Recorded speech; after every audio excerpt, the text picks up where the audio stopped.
We found the weapons of mass destruction. We found biological laboratories. Everybody knows that Iraq had weapons of mass destruction. I have every reason to believe that the intelligence that we were operating off was correct. No question we have said that Saddam Hussein possesses biological and chemical weapons. We know where they are. They're in the area around Tikrit and Baghdad and east, west, south, and north somewhat. All this will be made clear in the course of the operation for whatever duration it takes. Are you confident that you'll also find weapons of mass destruction? I believe we will find evidence of the programs of chemical and biological weapons, yes. How about the actual weapons? Well, I just don't know. Let's wait and see what the team that's over there... Actions continue with our new exploitation teams that have been brought in. And that we will in fact find weapons or evidence of weapons programs that are conclusive. It is somewhat puzzling, I think, that you can have 100% certainty about the weapons of mass destruction's existence and zero certainty about where they are. Do you agree? And does it matter whether or not you find those weapons? We might ask the Prime Minister that. We won't be proven wrong. This is a process that takes some time, and it will ebb and flow. One thing we know is that he had a weapons program. I don't know anybody that I can think of who has contended that the Iraqis had nuclear weapons. We believe he has, in fact, reconstituted nuclear weapons. But on the specific issue of weapons of mass destruction, it's going to take time, and we're going to have to be patient. For time, the truth will come out. Now, it's going to take time to find anything because People will find that we presented a solid case, a case that is there and was there and will remain there. It's going to take a period of time to find the people. I don't think we'll discover anything myself. Still thought that 3.5 months for new inspections was a rather short time before cooling a day, and especially when we now see that they say, the U.S. government is saying that, look, you have to have a bit of patience, these things take time. I believe that we will find the truth, and the truth is he was developing a program for weapons of mass destruction. I think what will happen is we'll discover people who will tell us where to go find it. You're not going to find it simply in a house-to-house search. You're going to find it when people start to talk to you. It is not like a treasure hunt where you just run around looking everywhere hoping you find something. I just don't think that's going to happen. The inspectors didn't find anything, and I doubt that we will. Are people going to find out the truth? And the truth will say that this intelligence is good intelligence, no doubt in my mind. What we will do is find the people who will tell us. There are a lot of people who lie and get away with it, and that's just a fact. He has not developed any significant capability with respect to weapons of mass destruction. He is unable to project conventional power against his neighbors. We are able to keep arms from him. His military forces have not been rebuilt. Is U.S. credibility on the line over weapons of mass destruction in Iraq? I'm not exactly sure what that means.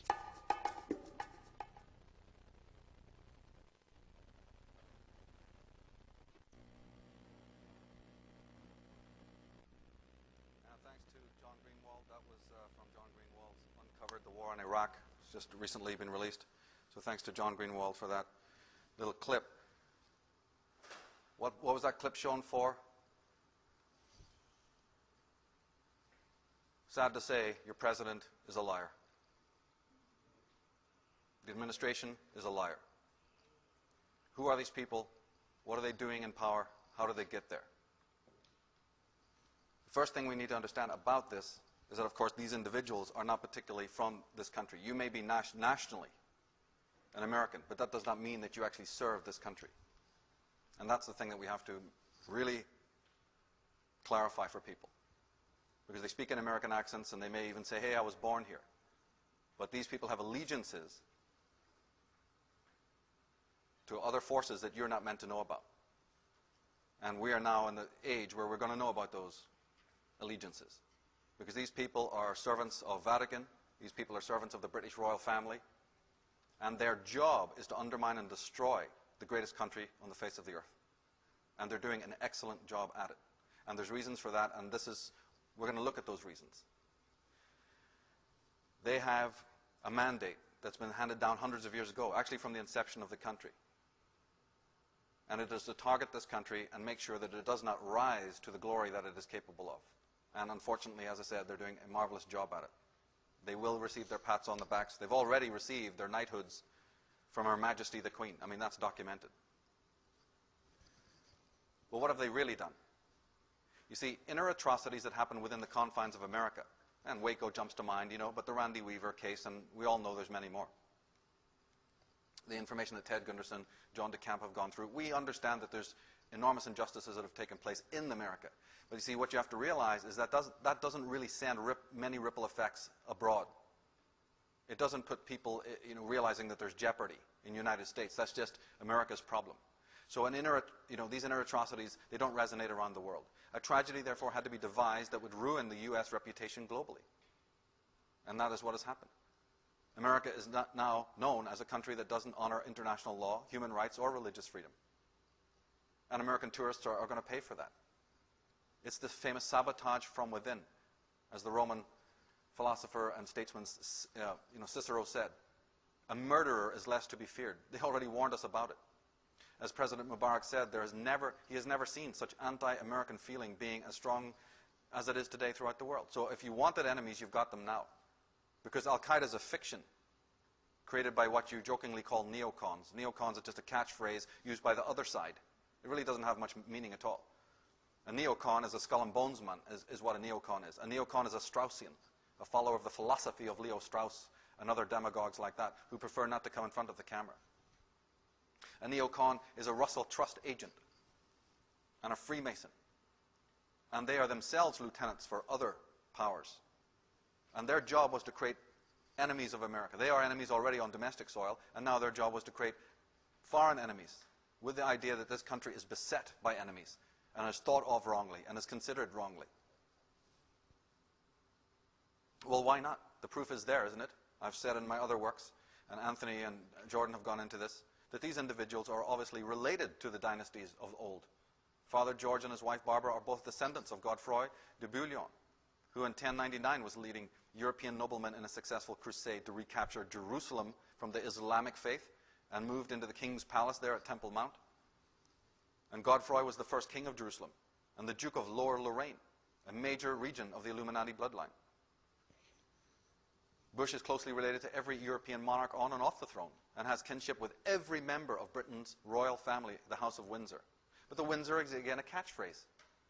Windsor had to be created because they all had such thick German accents that the British people were going to wonder, who is this that's just moved in here at Buckingham bloody Palace? No, it's Saxe-Coburg-Gotha. Right? It's the Guelph dynasty. It's the Habsburgs and the Hanoverians that is behind the Windsors. And when the red phone rings, Bush jumps.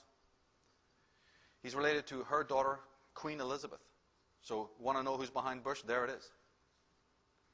And he is 13th cousin once removed from the heir of the throne, Prince Charles. These are oligarchs.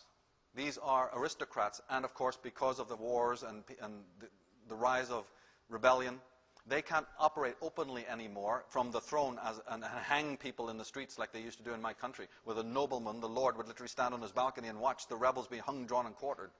They know if they try that, they'll be overthrown. So they change tactics just a little bit and put people that are officially not known to be related to them in power. And they achieve what they want in that way. Now, Bush's family tree can be documented as far back as the 15th century. He's connected to Edward I of Longshanks, that all the Scots know as the Hammer of the Scots, who decimated and murdered up there. It's business as usual for these people.